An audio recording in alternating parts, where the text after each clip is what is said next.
let's take a look at our top selections for the...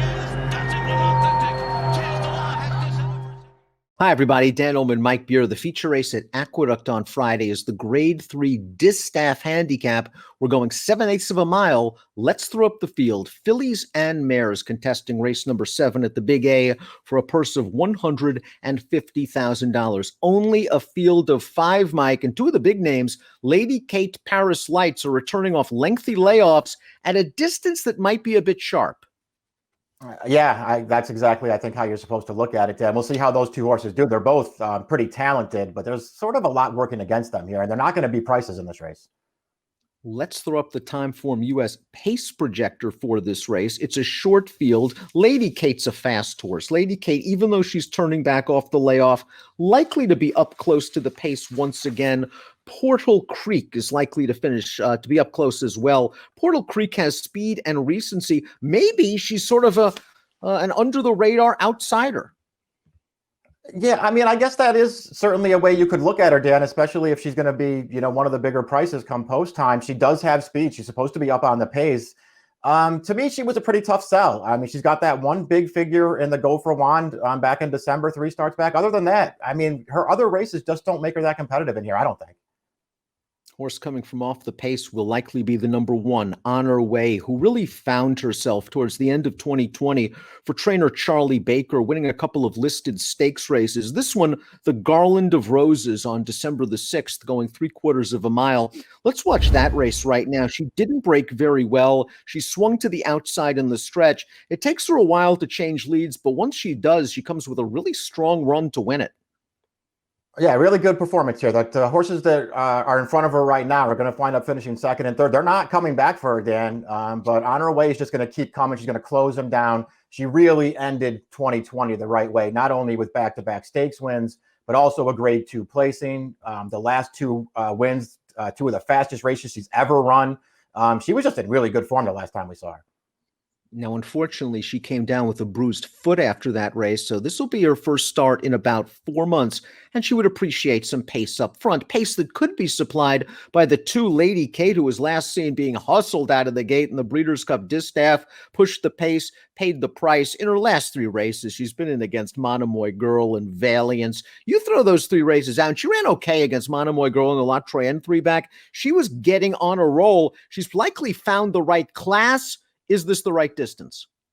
Yeah, that I guess would be the question. The layoff could be somewhat of a concern too, but I mean, ultimately those last 3 races, they're not only too tough, they're probably just too far for her too. She's never really shown that she wants to go 9 furlongs. Her La Troyenne was a very good performance, only 2nd best. I thought she ran really well that day. I think 7 furlongs could actually work out well for her if she's ready off the bench. If you like recency, the 3 Kansas Kiss is coming off of a stakes placing at Aqueduct in the correction last month. Let's watch that race right now. She drops inside, turning into the stretch, and she's sort of one-paced in the lane, Mike. 80 Beyer speed figure, actually a career best effort for Kansas Kiss, who's in a little bit tight here. She just doesn't finish with the top 2. I don't think this was really a bad effort. Her recency does give her a slight edge, but she's just a little slow on paper. Yeah, that's the real problem with her. She's just a little slow. I actually think she runs pretty well in here, Dan. Just always pinned over on the inside there. I don't, who knows if she was going to be closer at the end, but that runner-up, Call on Mischief, just always kept her over behind Sadie Lady, so this horse couldn't get clear.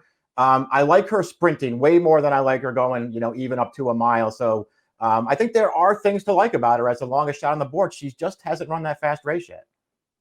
The 4 Paris Lights blossomed with the addition of distance last year for trainer Bill Mott. Let's watch her victory in the Grade 1 Coaching Club American Oaks, going 1 1/8 miles. It was not the strongest Coaching Club American Oaks, but Paris Lights always seemed to be traveling better than pace setter Crystal Ball on the backstretch. She attacks Crystal Ball in the turn. She really has to work, but she's game in winning this race. Unfortunately, she came down with a splint injury after this start. This will be her first race back, and in all likelihood, Bill Mott's prepping her for something longer. But she has talent. No, she definitely does. This wasn't, a vintage edition of the Coaching Club American Oaks, but those 2 fillies threw it down, and they put on a pretty good show there. This filly does have ability. It feels like this is probably just a starting off point, Dan, sprinting off the layoff. If she's going to take money in here, I'd be happy to let her beat me and see what happens. You might want to upgrade the 5 Portal Creek if the track is wet. We're expecting a little rain in New York later in the week. It might clear up by Saturday, but she popped a 97 buyer going a 1-turn mile 3-back over sloppy going. I thought that was a good effort in the grade 3 Go for Wand. Stakes placed last time out in the Heavenly Prize. Maybe 6 is a bit sharp for her, but she should be up close to the pace. Yeah, agreed. I mean, maybe 6 is a little sharp for her, but there's really not that much other speed in here. So she's supposed to be forward. To me, it's just kind of hard to get behind her Go for Wandam with the 97 buyer. She did run well that day. It's just a figure that, stands out so far on her PPs. Like, she's never run another race like that. And even her last 2 efforts, they're not bad, but they don't make me want to bet her in this race. Top pick time for the grade 3 Distaff Handicap. I wonder if David's right. He made Paris Lights the 3rd choice on the morning line. And if she's the 3rd choice in this race, I might simply want to take a flyer on her talent, realizing that this is likely a prep for something longer down the road. You're going with Honor Way. She is a true closing sprinter. And if she can stay within range, she's going to be firing in the stretch for Charlie Baker. Yeah, she might need a little bit of pace there. I mean, she's not like a dead 1-run closer, so she doesn't have to get totally outrun in this race, but she will be off of it, and she'll have to make a run. Charlie Baker's great off of layoffs, so I'm not going to worry about that. I liked her form the last time we saw her. I'm going to take her. I thought about Lady Kate because I think she's showing speed in this race, and speed could kill in here. 1, 2, 3, 4 for Mike. 4, 1, 2, 3 for me in the grade 3 Distaff, the feature race at Aqueduct on Friday. Best of luck.